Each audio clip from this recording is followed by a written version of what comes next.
সর্বশেষ মমতা বন্দ্যোপাধ্যায়ের যে বক্তব্য ছিল যে আমি যদি নাম বলে দিই তাহলে বাংলাদেশে এটা নিয়ে উতাল পাতাল হবে। গুজব কখনো জাতীয় সংসদের বিবেচ্য বিষয় নয়। আমরা গতকালকেই সংসদ অধিবেশনে মাননীয় সরকার দলীয় চিফ হুইপের পক্ষ থেকে একটা বার্তা এখানে পেয়েছি যে বাজেট অধিবেশনকে প্রাণবন্ত করার লক্ষ্যে আমাদের সকলের উপস্থিতি এবং এখানে মনোযোগের সাথে নিয়মিত অবস্থান করা এ বিষয়ে দৃষ্টি আকর্ষণ করা হয়েছে। এই প্রেক্ষিতে আমি দুটো বিষয় আমার জানার বিষয়। একটা হচ্ছে যে আমরা শুরু থেকেই তার জন্য প্রাণ খুলে দোয়া করি আমাদের বর্ষিয়ান রাজনীতিবিদ এবং এই সংসদের একজন বিজ্ঞ পার্লামেন্টারিয়ান জনাব মির্জা আব্বাস তার শারীরিক সর্বশেষ অবস্থা সম্পর্কে এই পার্লামেন্ট এখন পর্যন্ত আনুষ্ঠানিকভাবে আমরা কিছু জানতে পেরেছি এটা আমার মনে পড়ছে না।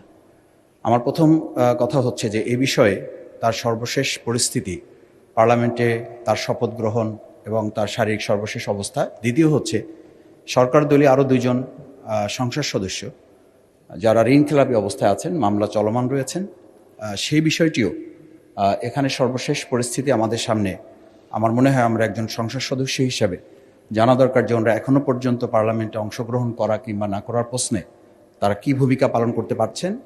সেই ক্ষেত্রে জনাব মির্জা আব্বাস মাননীয় সংসদ সদস্য তার ব্যাপারে যেসব গুজবের ডালপালা আছে শহীদ শেখ আমাদের শরীফ ওসমান হাদির প্রসঙ্গে এবং সেই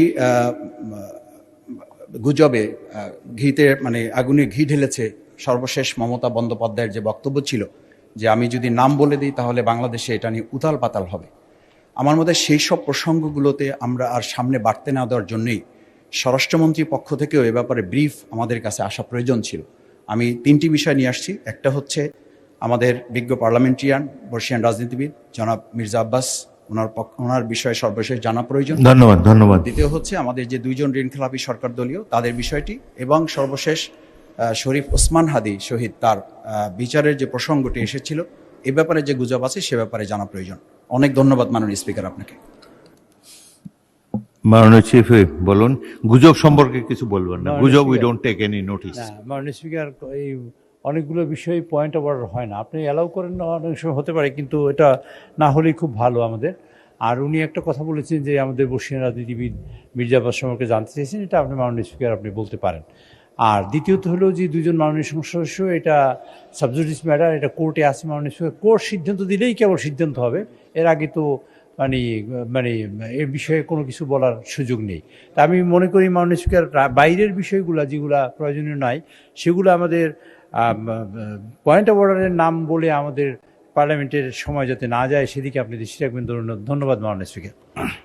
ধন্যবাদ। আমি বলতে যাওয়ার আগেই আপনি বলে ফেলেছেন এগুলো কোনো পয়েন্ট অফ অর্ডার না। তাছাড়া বলতে চাই জনাব মির্জা আব্বাস আমাদেরকে চিঠি দিয়ে জানিয়েছেন তার অবস্থা ক্রমাগত ভালো হচ্ছে, তো যথাসময়ে সুস্থ হলে তিনি এখানে আসবেন।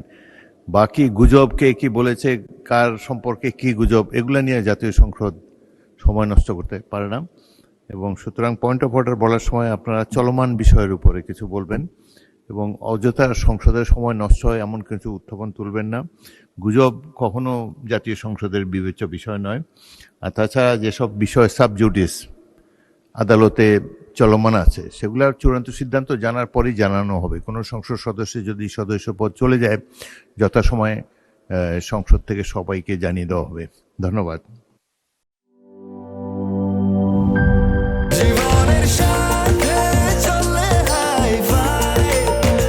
স্বাস্থ্যকর অল টাইম ফ্যামিলি কেক, সব সময় অল টাইম হেলদি লাইফ।